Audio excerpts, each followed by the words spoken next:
Here we go, question 1. Given the following graph, find the value of f of negative 2. So our strategy is to write f of x underneath that to determine whether or not did they give me an x value or a y value. In this case, they gave me an x value. They're telling me that x is negative 2. Question is asking, what is that missing y component? So it's like you're trying to make a coordinate. So if I plug in the x value of negative 2, I'm looking for this guy right here. So if I go over negative 2 on the x, which direction would I need to go in order to hit the graph? I would have to go up. 1, 2, 3, 4. Boom. So 4 is the missing component. So it's my input and my output. I'm looking for the pair there. So which one matches that up? B. Question 2, the graph of an exponential function is shown on the grid. Based on the graph, which statement is true? So let's go through and analyze these. The range, those are my y values, is the set of all real numbers less than 0. Well, if I were to build, and remember, y goes this direction, up and down.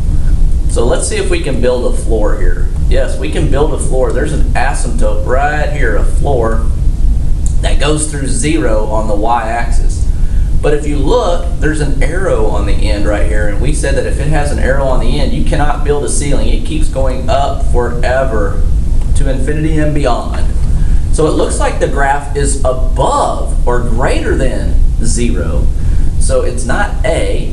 We're not talking about, let's see here, let's see the domain. The domain is the set of all real numbers greater than 4. Domain is if you're trying to build in a fence on the left and the right. Well, there's an arrow right here. I can't build a fence on that arrow, and I can't build a fence on this arrow. So in fact, the value for the domain is all real numbers. It's not B. So let's look at C. The range is the set of all real numbers greater than 0. Yes. Number 3, what is the slope of a line that contains these points here? So I'm just going to quickly graph this. If you use the y2 minus y1, x2 minus x1 formula, that's fine. 1, 2, 3, 4, 5. 1, 2, 3, 4, 5. 1, 2, 3, 4, 5. 1, 2, 3, 4, 5. May not need them all. All right, so let's graph the first one. Go over 5, 1, 2, 3, 4, 5, and up 0. And then go over 5 and down 4, negative 4, and when you connect those, you get a vertical line. And we said with slope, dude, a vertical line is undefined. Number 4, if 2x minus 8 is translated to the right 4 units, what will be the resulting equation? I hope you did not come over here and add 4, because if you added 4, you are not translating to the right, you are translating up. And if I subtracted, I'd be translating down. So we need to see which one is going to give me a shift to the right 4 units. So let's start with letter A. We're going to put it in the calculator, 2x minus 8. Put that in y1. And then we're going to put 2x minus 16 in y2. And then notice how I scrolled all the way to the left. And I hit enter to make this bolder so I can see the transformation. And then let's graph it. And so you'll see this one right here crosses at 4. And then if I go 1, 2, 3, 4 to the right, the new one does meet that condition. So my answer is A. Question 5. For the equation 3x minus 6, what transformation occurs if the slope is divided by 1/3? So we need to extract the slope from this part right here from this equation. Well, we know the number in front of x is the slope. And we want to take that number and we want to divide it by 1/3. Now, most people are going to think that the answer is 1, but it's actually not, because if I do 3 divided by, create a fraction of 1/3, I'm actually going to get a new slope of 9. So you'll see that the slope increased. We did not do anything with the y-intercept. So we're going to have a y-intercept of still of negative 6. This is the new equation. Now I can tell you it's steeper because when the slope is bigger, it's steeper. But I can show you on the calculator here. 3x minus 6. 9x minus 6. We're going to bold it so we can see the new transformation. So here's the original. Here's the new one. And you can see it's much harder to climb, so we can say that the new graph will be steeper, A.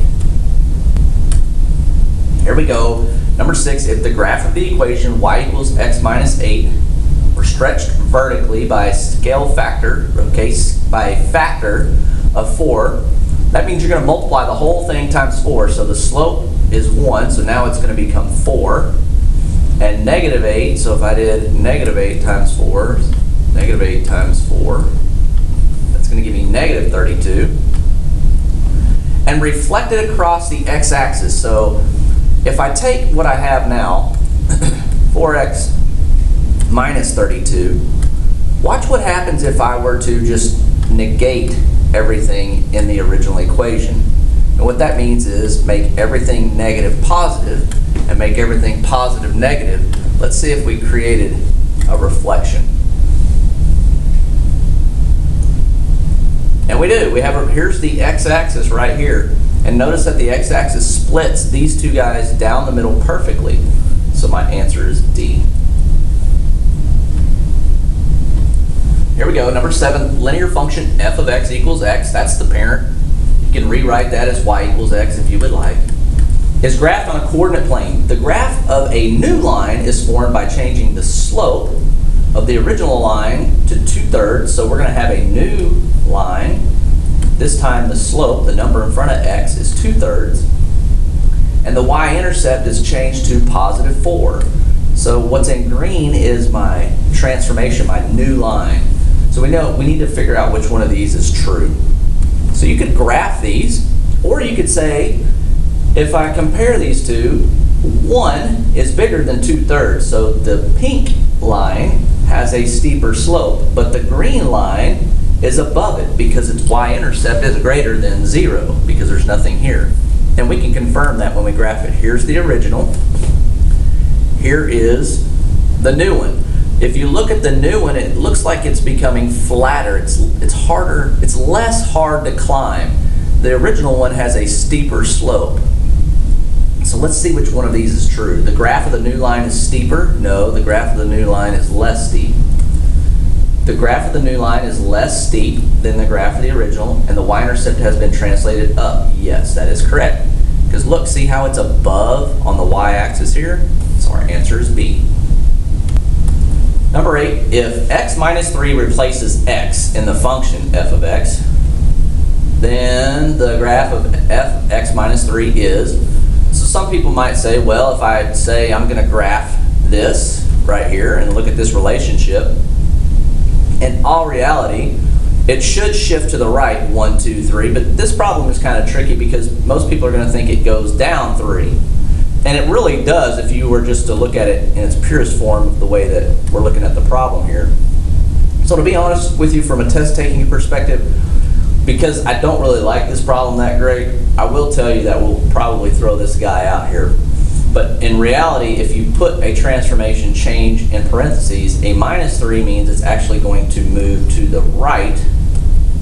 So it's actually going to go to the right 3. But in this case, if you put 3 units lower, I would take that just because most of you might do that. And I don't know, this problem is not really that great. So we'll probably throw that guy out. Number 9, two functions, they forgot an S, 2 functions are given below. How does the graph compare? Well, look, they have the same steepness, except one of them is above the other. And if I look right here, this guy, F, is above G because 1 is greater than 1/2. So let's see what happens here. The graph of F is less steep. That's false. They have the same steepness. They have the same slopes. The graph of F has the same y-intercept? Nope. The graph of F is parallel to the graph of G, or the graph of F is steeper. Well, it's not steeper.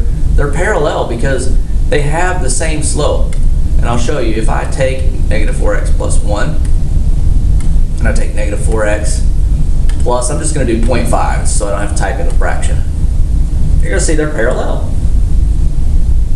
Oh, so you really can't see they're parallel. So let's zoom in. So hit zoom. Number 3. And then you have to hit enter. And I zoomed out. That was really smart. Let's try this again. Let me go back to a standard. try zooming in one more time here. Zoom in, number 2. There we go, there's the original. Yep, and you can keep zooming in. I can zoom in one more time, go to question or number 2 again. But if you zoom in too much, you're not really going to see it. But I know that these two guys here are equal, so they're parallel. Question 10, if you were to reflect the graph of y equals negative 2/5 x plus 2 across the x-axis, we actually addressed this when we just said you have to negate everything. So the negative will become positive, and the positive will become negative. So what I did before, I actually put this in y1, which I did up here, and then I didn't type that in correctly, so we're going to retype this. We're just going to change everything. So the fraction was negative. We're going to make sure it's positive this time. So we're going to have a positive 2/5 x, but the plus 2 we're going to change to minus 2. And let's see if that creates a reflection across the x-axis. And we're zoomed way in from our previous problem. So to go back to a standard window is number 6, standard. There's the first one. There's the second one. I didn't bold it, but you can see that it creates a reflection. The x-axis cuts it right down the middle. So my answer is the negate of that 2/5 x minus 2a. Number 11, which function includes a translation of 3 units, includes a translation of 3 units to the left? Well, if you look, we're all dealing with squared, so we have to start with the parent function here, x squared, which I have in y1.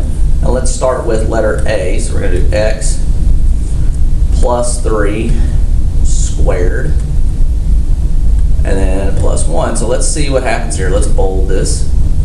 Let's see if we get a translation to the left. So here's the original, here's the new. Now it did go up 1, but did it include a translation to the left? Yes, so my answer is A. Number 12, the graphs of y equals x squared and another parabola. Parabola, that's the U shape from a quadratic, are shown below.